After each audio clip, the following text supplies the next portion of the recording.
Assalamualaikum warahmatullahi wabarakatuh, anak-anak. Gimana kabarnya hari ini? Baik-baik saja. Oke, sebelum kita lanjut materi yang Bapak saya sampaikan, Bapak mau ngecek dulu kehadiran kalian, ya. Yang pertama, Susi, Radit, Akbar, Faisal, Naning, Romaidi, Linda. Ada yang sakit? Ada yang hadir hari ini? Mungkin ada dari kalian yang belum absen. Oh, alhamdulillah sudah cukup ya. Oke, sebelum Bapak lanjut materi yang akan Bapak saya sampaikan hari ini, sebelumnya Bapak memberi motivasi kalian agar tetap tetap menjaga kesehatan. Tujuannya kenapa? Untuk menjaga kesehatan agar kondisi kita tetap stabil imunitasnya. Kenapa harus stabil imunitasnya? Tujuannya agar terhindar dari virus atau COVID-19, karena virus ini cukup berbahaya dan juga cukup mematikan. Oke, sebelumnya Bapak mau masuk materi yang akan Bapak saya sampaikan hari ini. Di sini tentang temanya tentang sistem reproduksi. Mungkin kalau kalian sudah mendengar kata reproduksi, pasti kalian sudah tidak asing atau sudah ada gambaran seperti itu. Jadi kalau kita membahas tentang sistem reproduksi, kalian nggak usah pikirannya kemana-mana atau macam-macam, atau mempunyai pikiran yang negatif thinking tentang sistem reproduksi. Karena di sini memang sudah ada materi. Jadi Bapak di sini ngajar sesuai dengan materi yang ada, bukan kita membahas tentang sesuatu yang berbau-bau ya. Kalau kita membahas tentang sistem reproduksi, memang sistem reproduksi di sini perlu kita sampaikan, terutama sosial kalian biar bisa menjaga kesehatan reproduksi remaja. Oke, sekarang Bapak lanjut dulu, kita masuk materi tentang sistem reproduksi. Ada yang tahu enggak sistem reproduksi itu apa?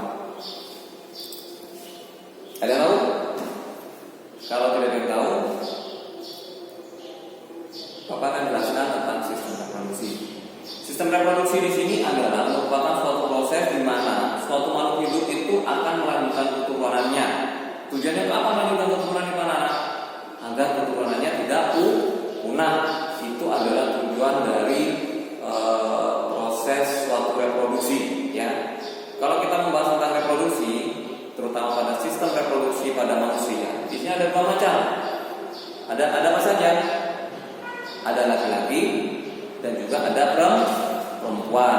Oke, sekarang kita lanjut alat reproduksi pada laki-laki. Kalian masih untuk yang laki-laki atau yang perempuan?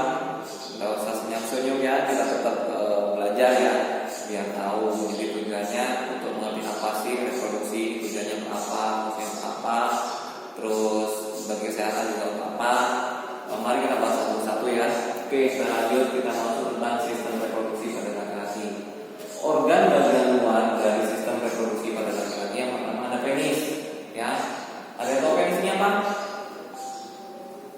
Oke, penis itu adalah merupakan alat yang berfungsi untuk memasukkan sel sperma ke dalam vagina. Tujuannya adalah untuk memasukkan sel sperma untuk membantu proses fertilisasi. Apa fertilisasi? Fertilisasi di sini adalah proses pembuatan, di mana bertemunya sel sperma dengan sel telur sehingga akan membentuk zigot.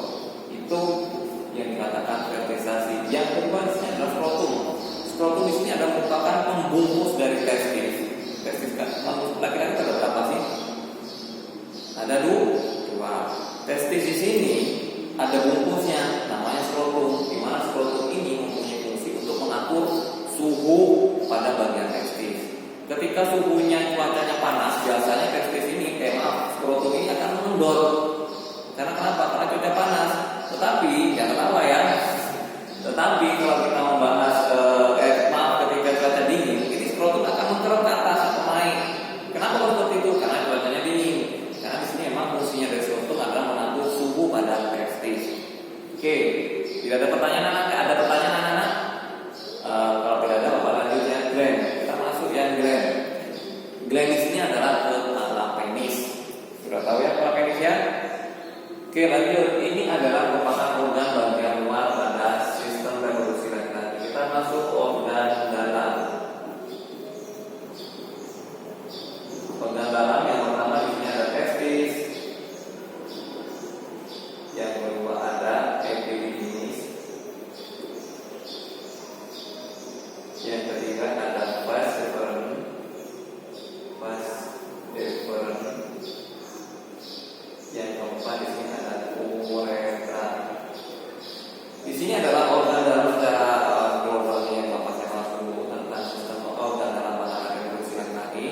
Yang pertama di sini ada testis, di mana testis di sini mempunyai fungsi sebagai penghasil sel sperma.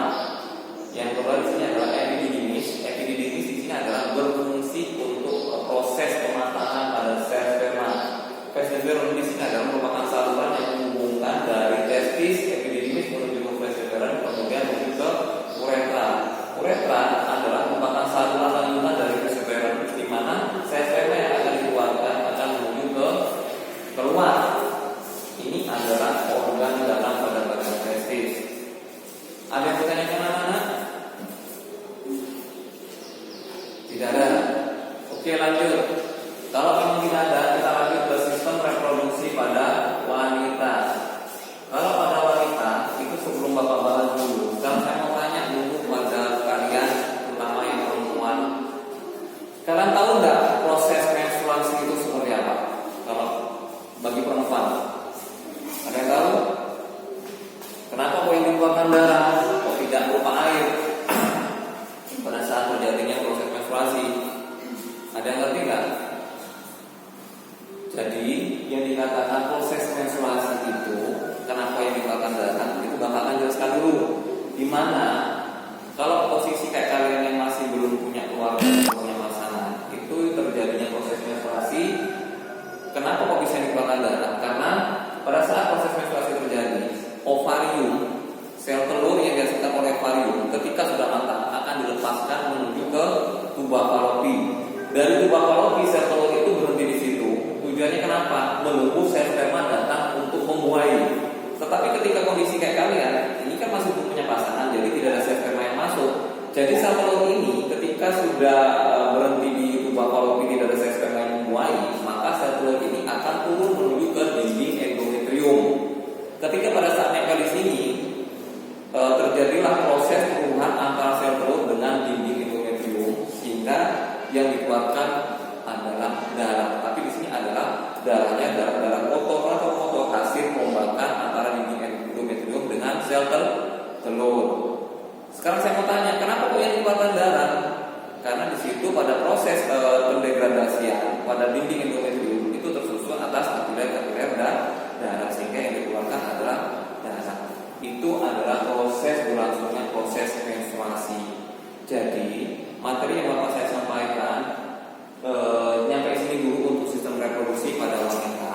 Di sini Bapak akan membuat kelompok kalian, ada 5 kelompok, di mana setiap kelompok, 2 kelompok ini membahas tentang sistem reproduksi pada laki-laki, sedangkan 3 kelompok ini membahas tentang sistem reproduksi pada wanita.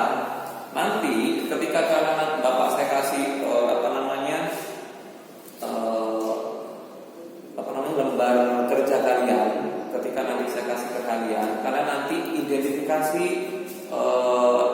lembar kerja tersebut. Kemudian nanti Bapak akan ketika sudah selesai, Bapak akan menuju satu kelompok untuk maju ke depan, mempresentasikan apa yang kalian bahas tentang bagian-bagian kelompok kalian. Misalnya kalau misalnya bahas tentang sistem reproduksi, karena akan menjelaskan ke teman-teman yang lain di situ. Kemudian nanti kelompok yang lain diam dulu ketika pada saat proses presentasi berlangsung. Ketika sudah selesai proses presentasi berlangsung, maka teman-teman yang kalian kelompok yang lain yang masih jadi audien, yang masih belum maju, itu nanti akan bertanya kepada kelompok yang maju ketika kalian memang ada yang mau ditanyakan. Ketika yang presentasi nanti tidak bisa mau menjawab, akan membantu menjawab pertanyaannya kalian. Bisa dipahami? Oke. Kalau sudah bisa dipahami, silakan kalian kerjakan tugasnya. Oke ya, sudah selesai presentasi berlangsung. Mungkin sekarang Bapak mau tanya, mungkin ada di antara kalian yang bisa memberikan sebuah kesimpulan untuk sistem reproduksi pada laki-laki, dan juga ada yang bisa memberikan kesimpulan tentang sistem reproduksi pada wanita. Silakan, ayo maju atau angkat tangan yang bisa memberikan kesimpulan dari materi yang sudah Bapak sampaikan hari ini. Monggo, silakan. Sudah ya? Oke. Hari ini cukup sekian materi yang sudah Bapak saya sampaikan sama kalian. Terima kasih sih sama kalian karena sudah antusias melaksanakan tugas kelompoknya ya. Semoga materi hari ini bermanfaat bagi kalian. semoga menjadi tetap kita menjaga kesehatan reproduksi remaja atau KRR. Dan tidak perlu karena lupa, jangan lupa karena nanti ketika ketemu Bapak lagi materi selanjutnya, tolong dipelajari materi tentang sistem reproduksi pada tumbuhan. Ya, nanti kalian pelajari, ketemu nanti minggu depan kita bahas tentang sistem reproduksi. Jadi kalian sudah tidak belajar di kelas, berarti kalian sudah belajar dari rumah. Bapak cukup hanya bertanya pada kalian tentang sistem reproduksi pada tumbuhan. Oke, materi hari ini Bapak tutup. Sebelum Bapak tutup, tetap kalian menjaga kesehatan. Jangan lupa cuci tangan ketika kalian keluar. Jaga pola makan agar tetap kondisi kalian tetap stabil, tetap sehat, tetap fit. Cukup sekian materi yang Bapak sampaikan. Wabillahi taufiq wal hidayah. Wassalamualaikum warahmatullahi wabarakatuh.